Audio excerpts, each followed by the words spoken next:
Assalamualaikum warahmatullahi wabarakatuh dan selamat sore. Salam Om Swastiastu, Namo Buddhaya dan salam kebajikan. Perkenalkan, nama saya Arif Iksan Wibisono dengan nomor induk mahasiswa 210610502015 dari Fakultas Ilmu Sosial dan Hukum, Prodi Ilmu Hukum. Di sini saya akan menjelaskan tentang mata kuliah hukum bisnis, khususnya perlindungan kepada konsumen, yaitu perlindungan kepada konsumen yang saya angkat, yaitu perlindungan konsumen terhadap iklan rokok. Perlindungan konsumen adalah segala upaya yang menjamin adanya kepastian hukum untuk memberikan perlindungan kepada konsumen.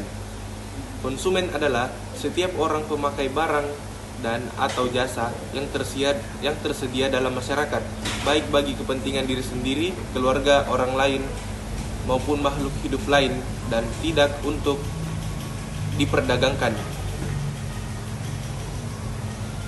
Pelaku usaha adalah setiap orang, perseorangan atau badan usaha, baik yang berbentuk badan hukum maupun bukan badan hukum, yang didirikan dan berkedudukan atau melakukan kegiatan dalam wilayah hukum Negara Republik Indonesia, baik sendiri bersama-sama melalui perjanjian penyelenggaraan kegiatan usaha dalam berbagai bidang ekonomi. Barang adalah setiap benda baik berwujud maupun tidak berwujud, bergerak maupun tidak bergerak, dapat dihabiskan maupun tidak dapat dihabiskan, yang dapat untuk diperdagangkan, dipakai, dipergunakan oleh atau dimanfaatkan oleh konsumen. Jasa adalah setiap pelayanan yang berbentuk pekerjaan atau prestasi yang disediakan bagi masyarakat untuk dimanfaatkan oleh konsumen. Perlindungan konsumen berdasarkan manfaat, keadilan, keseimbangan, keamanan, dan keselamatan konsumen, serta kepastian hukum. Selanjutnya, perlindungan konsumen bertujuan untuk: pertama, meningkatkan kesadaran, kemampuan, dan kemandirian konsumen untuk melindungi diri. Kedua, mengangkat harkat dan martabat konsumen dengan cara menghindarkannya dari akses negatif pemakaian barang dan atau jasa. Ketiga, meningkatkan pemberdayaan konsumen dalam memilih, menentukan, dan menuntut hak-haknya sebagai konsumen. Yang keempat, menciptakan sistem perlindungan konsumen yang mengandung unsur kepastian hukum dan keterbukaan informasi serta akses untuk mendapatkan informasi. Yang kelima, menumbuhkan kesadaran pelaku usaha mengenai pentingnya perlindungan konsumen sehingga tumbuh sikap yang jujur dan bertanggung jawab dalam berusaha. Yang keenam, meningkatkan kualitas barang dan atau jasa yang menjamin keberlangsungan usaha produksi barang dan atau jasa, kesehatan, kenyamanan, keamanan, dan keselamatan konsumen. Hak konsumen adalah, yaitu yang pertama, hak atas kenyamanan, keamanan, dan keselamatan dalam mengkonsumsi barang dan atau jasa. Yang kedua, hak untuk memilih barang dan atau jasa serta mendapatkan barang atau jasa tersebut sesuai dengan nilai tukar yang kondisi serta jaminan yang dijanjikan. Ketiga, hak atas informasi yang benar, jelas, jujur mengenai kondisi dan jaminan barang dan atau jasa. Yang keempat, hak untuk didengar pendapat dan keluhannya atas barang dan atau jasa yang digunakan. Yang kelima, hak untuk mendapatkan advokasi, perlindungan, dan upaya penyelesaian sengketa perlindungan konsumen secara patut. Yang keenam, hak untuk mendapatkan pembinaan dan pendidikan konsumen. Ketujuh, hak untuk diperlakukan atau dilayani secara benar dan jujur serta tidak diskriminatif.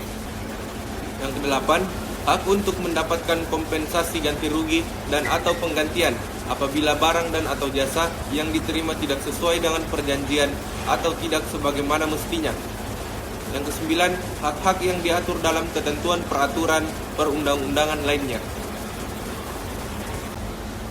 Kewajiban konsumen adalah, yaitu yang pertama, membaca atau mengikuti petunjuk informasi dan prosedur pemakaian atau pemanfaatan barang dan atau jasa demi keamanan dan keselamatan.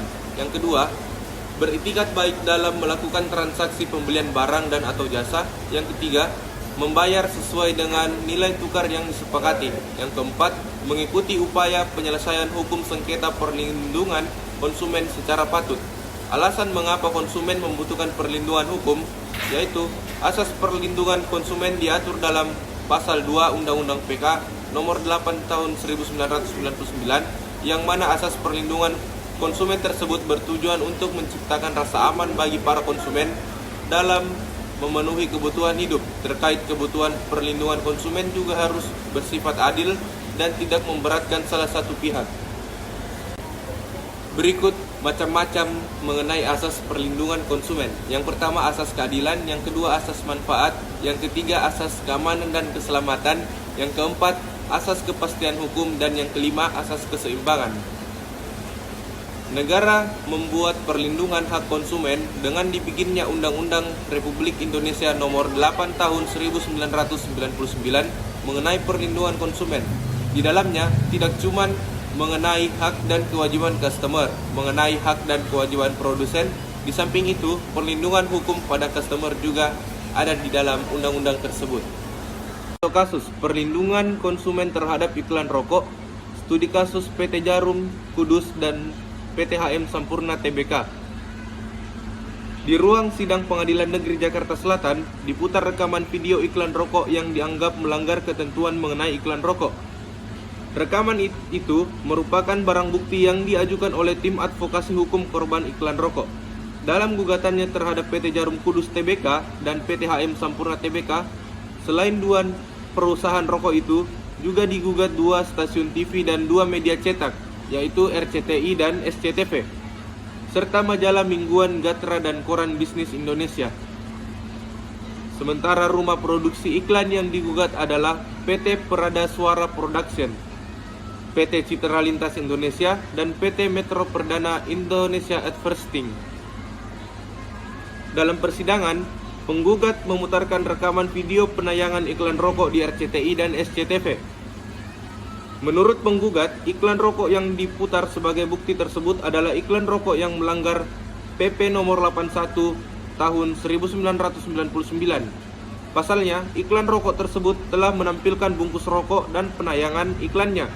Selain itu, iklan yang ditayangkan di RCTI dan SCTV tersebut dinilai melanggar waktu penayangan iklan rokok sebagaimana diatur dalam Peraturan Pemerintah Nomor 38 Tahun 2000. Berdasarkan peraturan pemerintah tersebut, jam tayang iklan rokok hanya boleh ditayangkan di media elektronik antara pukul 21.30 WIB hingga pukul 05.00 WIB atau waktu setempat. Dalam rekaman video, diperlihatkan iklan Sampurna Hijau yang menunjukkan bungkus rokok Sampurna Hijau dan iklan Jarum Coklat dan Jarum 76 yang memperlihatkan bungkus rokok tersebut. Selain kedua merek produksi PT HM Sampurna dan PT Djarum Kudus itu, dalam penayangan terlihat juga bungkus rokok The President, Mustang, Ardat, Gudang Garam Merah, dan lain-lain. Menurut penggugat, iklan yang menampilkan bungkus rokok jelas melanggar Peraturan Pemerintah Nomor 81 Tahun 1999 karena menunjukkan bahwa produk yang bersangkutan adalah rokok. Padahal, Peraturan Pemerintah Nomor 81 Tahun 1999 menyatakan iklan rokok tidak boleh menunjukkan bahwa produk yang bersangkutan adalah rokok. Tanda kutip, dengan menampilkan bungkus, jelas konsumen menjadi tahu bahwa itu rokok. Ujar Tulus Abadi, Koordinator Takhir sesuai sidang. Kuasa hukum tergugat 2 PT HM Sampurna, Hotman Paris Hutapea, menyatakan bahwa dari video yang ditayangkan tidak ada gambar rokok, orang merokok, atau asap rokok. Menurutnya, gambar bungkus rokok tersebut bukan gambar bungkus rokok, melainkan merupakan merek rokok. Sekian pemaparan materi dari saya. Lebih dan kurangnya mohon dimaafkan. Wabillahi taufik wal hidayah. Wassalamualaikum warahmatullahi wabarakatuh.